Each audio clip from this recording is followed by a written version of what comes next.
And the story continues like this only. So whenever a market falls or market goes down, it gets support from buyers who catches the market from falling, and market tries to bounce off from that particular zone and goes towards the resistance level. And if the trend is strong enough, it can easily break the resistance level, and if the trend is not strong enough, it gets resistance from sellers, and again it comes down to the support zone. And if the market succeeds in breaching the resistance level, then that particular resistance becomes the support, which happened here. This was the resistance here, is not it? But when market broke the particular resistance, it became the support zone on later days. Again, see, when market went up, it got resistance here. This was the resistance point. Again, it faced resistance here. And as mentioned earlier, market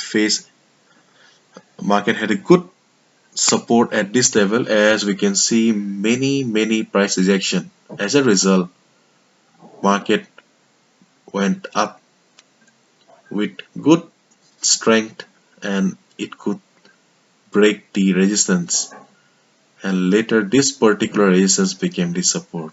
I know, yeah, it is quite confusing. Let's try to clear again.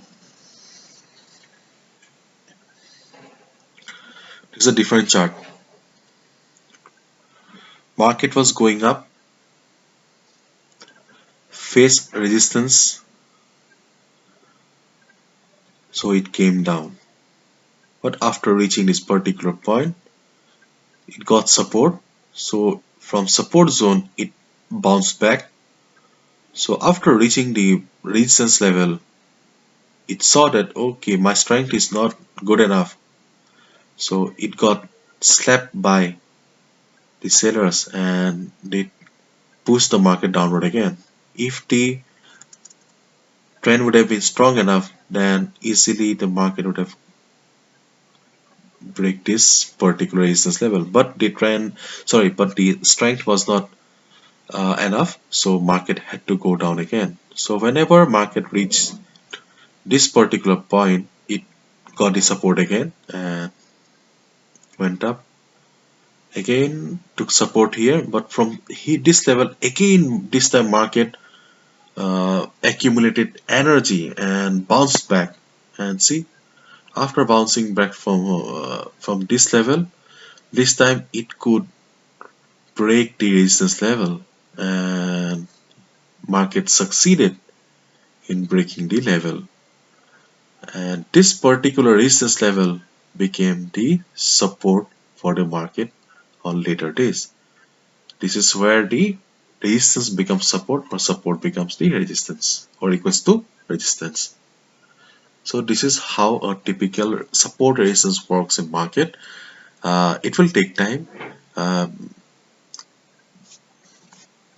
on later classes, I'll be explaining more about how resistance and support works in the market, and I'll also be sharing many strategies with the help of support resistance so that you can take trades and make some profit. Okay. Um, I know it's quite confusing, but with the passes of time, it will be more clearer to you. You need practice. Okay, practice hard, then support and resistance will be easier for you to understand. Okay, thank you so much.